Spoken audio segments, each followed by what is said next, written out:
What you are about to experience is out of this world.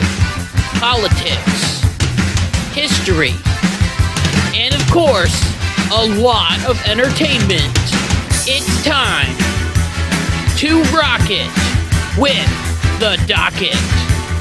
Hey, what's going on, everybody? It's Kyle Dockery with the Dockery Docket. We are here with a very short clip from the previous Dockery Docket episode. I know that people don't have a lot of time in their day to watch a full episode of the Dockery Docket, so I'm hoping that this will give you a little taste of what you're missing in the full episode. And if you like it, make sure to hit the like button and the subscribe button, and also make sure to watch the full episode, which will be right here on the screen. And with that, enjoy. Speaking of the Summer of Love, there was a music video that recently came out that featured some of that footage, and now it is leading to controversy, as there was a new song released by country music star Jason Aldean called Try That in a Small Town. Now, I will admit that I'm not the biggest country fan. I like more rock music. And honestly, I'm not really a big fan of this Jason Aldean song. But I will sometimes listen to 90s country because that stuff is incredible. Anyway, some critics have labeled this song as a pro-gun, pro-violence, pro-white nationalism,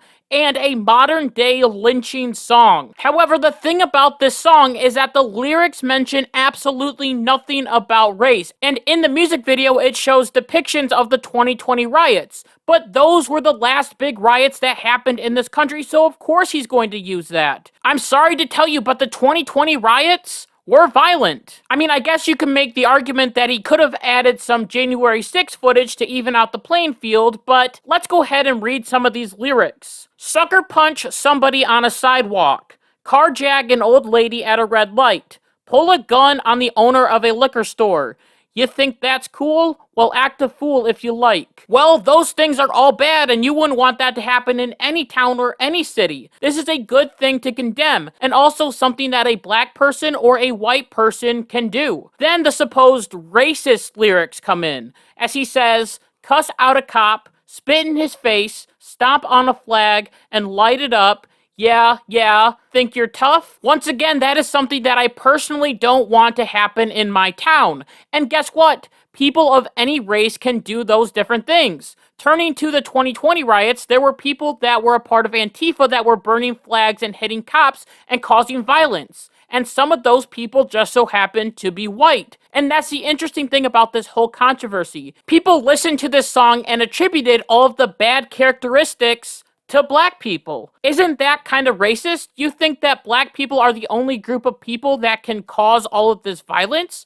White people do it as well. And the assumption that it is only black people makes you look like, well, when you assume something, a donkey. And it just shows the divide that we have in this country when it comes to race. Then there was more controversy when it comes to this song, as in the music video, Jason Aldean and his band are performing in front of the Maury County Courthouse. Apparently, this was racist because there was a lynching that took place in front of that courthouse back in 1927, and it was also the location of race riots that broke out in 1946. Now, we can agree 100% that lynching is a terrible crime and it never should have happened in this country at all. All of that crap is a stain on this country, and we have tried to get it out for years and years and years. I think maybe it would have been smart for Jason Aldean to pick a different location. Maybe if he did, there wouldn't be this much controversy. But once again, I don't believe that the song is racist, so it doesn't matter where he's filming the song at if the song isn't racist. And another thing about that building is that it has been a backdrop for different things in pop culture. As according to Tacklebox, the company that created this music video,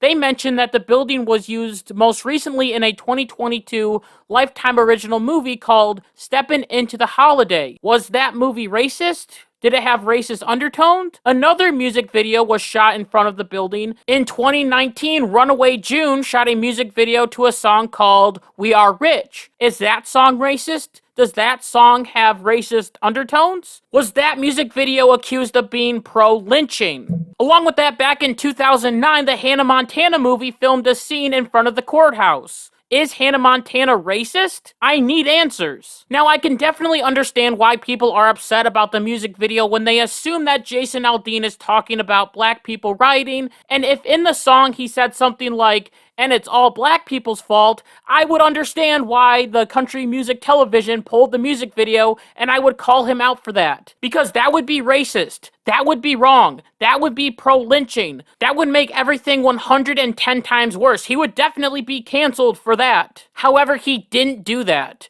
And honestly, I think he picked this courthouse because it is in Nashville. And Nashville is the center of country music, so it makes sense that he would film the video there. Also, there are a lot of songs out there that promote drugs, violence, rape, sexual assault, drinking, Satan worshiping, and songs that you are jamming to down the highway and all of a sudden it hits you of what the lyrics are actually talking about. The worst case for that was Cake by the Ocean. That song was fantastic, it was fun, it was hip, but the deeper meaning was terrible. And there are even some edgy music videos, like one where Snoop Dogg is aiming and firing a gun at a mock clown that just so happens to look like Donald Trump. All music genres do this. Some do it to be edgy and some do it to get attention, but if we are calling out one, we have to call out the others. And personally, I'm honestly really interested in hearing what you have to say about this song. I don't personally like the song, but I don't think the song is racist at all, and you might have a different opinion,